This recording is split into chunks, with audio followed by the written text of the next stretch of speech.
Ito mga kabsat, nakita ko si Professor Antonio Contreras, mga kakabsat. Usapang politika, usapang humor ni Attorney Kapunan sa seryosong impeachment trial. Pasok, Attorney. Ay, Professor. Sa atin lahat. Araw po na Lunes at nandito naman po si Professor Tonton Contreras sa isa na naman edisyon ng Usapang Politika dito sa Facebook. Live para sa mga friends ko at para naman sa mga followers ko at subscriber ko sa YouTube, syempre kayo po ay Team Replay. So ngayon, na-late na naman tayo dahil syempre tinapos natin yung impeachment trial kanina, yung hearing. Pang ilan na ba to? Pang 10 na bang araw ito? I've lost count. Or, but it is still the prosecution presenting their evidence at ngayong araw na to ay ang nakaupo ay si Mr. Wamil, si attorney, lawyer, accountant pala to si Attorney Wamil na taga Commission on Audits na kung saan ay siya ang nag-imbestiga, siya ang tumingin, nag-review nung paggastos ni Sara Duterte ng halos 612.50 million. Wow. Million ba? Na confidential funds. 500 million doon ay galing sa OVP at 112.5 million ay sa DepEd. Ang gusto kong bigyan ng pansin ngayon yung light side na talagang kuwelang-kuwela to si Atty. Lorna Kapunan sa kanyang pagpo-prosecute ng kaso. Talagang habang nanonood ako, aliw na aliw ako sa kanya kasi mayroon siyang humor. Kahit yung bagang parang kaya niya i-disarm. Doon ako nagandahan sa kanyang style ng pagtatanong na may punto, may bigat, pero hindi nakaka-stress. In a way na hindi talagang alam mo na parang nilalaro lang niya. Tama, nilalaro lang niya. Habang laro, kala natin laro lang, pero para sa kanya, may bigat yung kanyang mga tanong kung anong nililid dito. Doon ako naaliw doon sa kanyang mga retort na mag-request siya ng 3 minutes muna dahil, para makaupo naman siya at makapahinga. At saka doon sa inobjekan ni Atty. Poa, yung kanyang mga pagpo-pronounce ng mga madilim. Mga di umano ay nakatanggap ng acknowledgement receipt. Nagpumiro ng RR sila may Chris Piatos, may Renan Piatos, may Harina ang apelyido, pero nakakatawa yung si Patiting. Diba? At saka yung si Pikit. Diba na parang na-object na si Poa kasi parang ginagawa ng katatawanan. Ang sagot naman ni Atty. Kapunan, binabasa ko lang na andyan. Diba? Natawa talaga ako. Para sabi ko, we need more of this, kasi naka-stress talaga yung yung impeachment Nag-iiyakan yung mga garapatang DDS. Pero at the same time, pag ganitong mga biyak lang kayo, makupal kayo. medyo naintindihan mo yung pinag-uusapan pero hindi ka masyadong nainis or hindi ka nabibigatan dahil parang swabe yung pag-handle ng prosecution lawyer. At kahit naman si Atty. Poa, with all due respect, makita mo talaga dito may karanasan na, hindi katulad ng mga bagito ng mga abogado ng defense na talagang kita mo talaga yung akala nila madadala na sa angas ng argumento, di ba? Sa bagay, mga bata pa naman. Pero doon ako nagtataka bakit ang nilalagay nila mga batang abogado. Anyway, bakit kahit na mayroong humor kanina sa impeachment trial, galing kay Atty. Lorna Kapunan na bukas abangan natin kasi bukas magpapatuloy ang direct examination niya.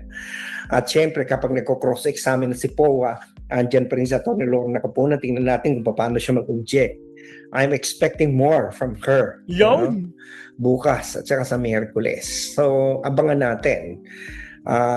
Hindi na to katulad ng dati na I dread, manunood ako pero I dread na mabwisit lang ako sa mga interventions ng ibang mga senador. Kahapon tahimik ang mga senador. Ay kanina tahimik ang mga senador. Kaya siguro ako wala akong masyadong ibig sabihin niyan, wala akong masyadong stress kasi tahimik sila, wala nag-intervene. 'Di ba? Siguro siguro kasi nakarating na sa kanila, nainis na ang mga tao sa mga interventions nila. Diba? Nainis ang mga tao sa kanilang mga pag-aabogado sa depensa. Siguro tumahimik muna or nag-work yung admonition na sa huli na lang kayo magtanong. Kesa ngayon, wag kayo mag-interrupt. Diba? So maganda to. Maganda yung kinalabasan kanina. At saka ang isa pang mga gusto kong banggitin, yung mga revealing na mga nalalaman natin sa ngayon. Ang isa na dito yung fact na may mga bagay-bagay na dati hindi ko alam. Meron palang gastos na yung acknowledgement receipt, ang date, yung tapos na yung period. Tama, yun na yung sasabi kanina. Hanggang 2022 lang yung cash advance. Ang binigay na acknowledgement receipt, makapirma 2023. Diyos ko po, Rudy. Saan ka naman yan? Di ba? Yung pera dapat ginastos ng 2022 at doon niliquidate. Pero yung AR na nagpapatunay, ang petsa ay 1 taon after. Ano yun? Di ba? Milagro. Sabi ko, mali yun. Multo Doon na yun, lang, multo. mayroon ng mali eh. Pangalawa, yung punto na, okay, ando na ako na yung mga, may mga requirements pala yung pagdating sa confidential funds eh. Ang pagdating sa confidential funds pagbibili ka ng mga gamit, kailangang patunayan mo na connected yan doon sa intelligence gathering. At may ipapakita mo na naging successful. Kung babayaran mo ng fee yung source mo, dapat meron kang kakabit na parang justification. Itong taong ito, naging bahagi ito ng ganitong klase ng operasyon na nag-successful. At doon ko talaga nakita na talagang napaka-deficient pala ng paper documentation ng Office of the Vice President at ng Office ng DepEd. Na mismo si Atty. Wamil ang nagsabi na kulang-kulang ang documentation. Kung hindi man mali ang date, kulang. Halimbawa, merong acknowledgement receipt na ang pirma ay 2023, samantalang 2022 ang tamang petsa ng paggastos.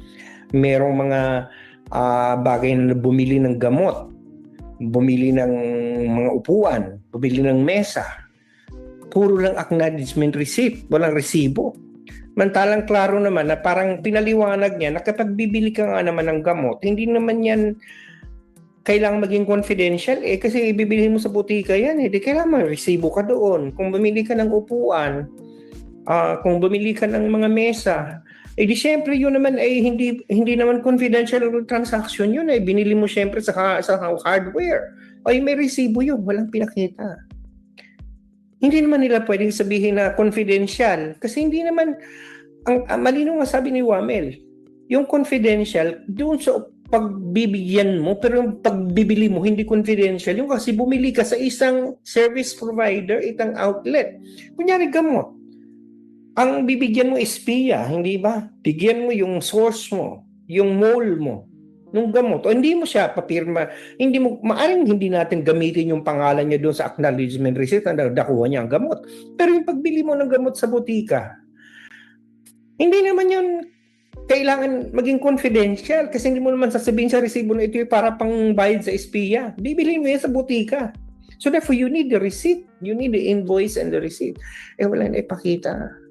Talagang revealing ito. Dito na sabi ko patayin na. Paano kaya itong dedepensa ni Sara Duterte? Diba? Wala na.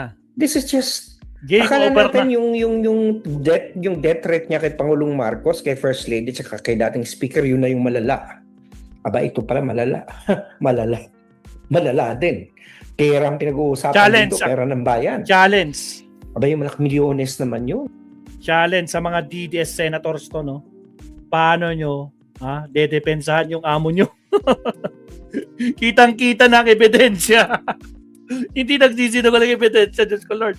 2023 ang petsa, pero putragis nangyari noong 2022. Diyos ko po, advance ng 1 year ang resibo. Wow, paldo. O ano na, pasok mga DDS. Mga bobo, pasok.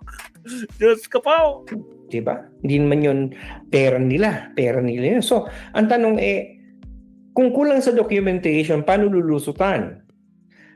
Di ba? Buti kung isa, alam mo kung nagkukulang ka sa documentation, kung isa, dalawang, tatlong bagay lang yan, madali, pwedeng sabihin, o nagkamali lang, human error.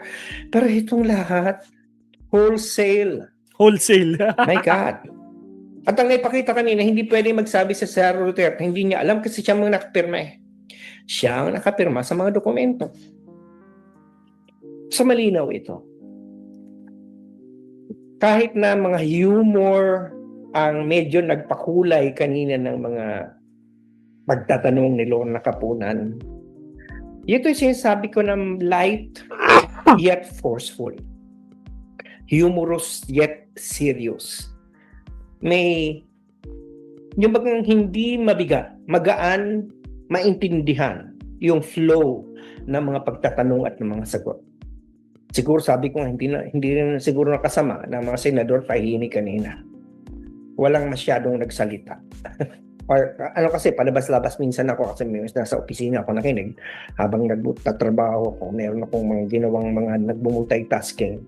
So hindi ko alam kung mayroong senador na nag-intervene, pero you know, overall it was a very fine, very light but very substantive proceeding. So kudos to Atty. Lorna Kapunan. Nice magaling. one. May sense of humor pero seryoso. Magaan ang dala pero ang bibigat ng mga revelasyon. Yan ang description ko kanina. Abangan natin bukas kung ano na naman ang ating abangan, pero wala pa tayong usapang politika bukas. Sa Miyerkules na tayo magkakaroon ng usapang politika. So ayun, sa hapon uli sa Miyerkules tayo magkwentuhan. Meanwhile, sana nakapagturos yung kaisipan, nakapagturos yung mga puso at napabago kung paano sa buhay, lalo na sa usapang politika. Dahil sabi sa kanang Lasal, teach mind, touch, and progress. At sana nakapagsilbi ako sa bayan dahil sabi sa kanang UP, serve the people. Sige na, kwento na lang ulit tayo sa Miyerkules. Ingat po tayo lagi. Lagi kong sinasabi, UP naming mahal. Anim Lasal, magandang umaga, magandang tanghali, magandang hapon, magandang gabi. Nasaan man kayo naroon sa mundo, lalo na doon sa mga team replay. Bye for now. Ingat lagi. Talk to you Wednesday afternoon. Sige. Bye. Salamat, Professor. Yun. Di ba, mga kakabsat? Diyos ko po, Rude. Naka po. Ibang klase talaga si Atty. Kapunan, mga kakabsat. Again, shoutout sa 500 plus live viewers natin. Baka naman, ha? Like and subscribe mo naman tayo dyan, mga kakabsat, no? Sa mga nag-iiyak ang mga garapata, manigas kayo, ha? Bobo nyo kasi. Panindigan nyo ang pagiging DDS nyo. Diba? Takot na takot silang DDS kami. E paano ba kinahihiya nila? Kasi may connotation kagad. Basta DDS, matik. Ganon yun. Diyos ko po, Rudy. Diba? O, subtopic ulit tayo. Second to the last topic tayo bago tayo mag-end. Countdown na tayo in 30 seconds.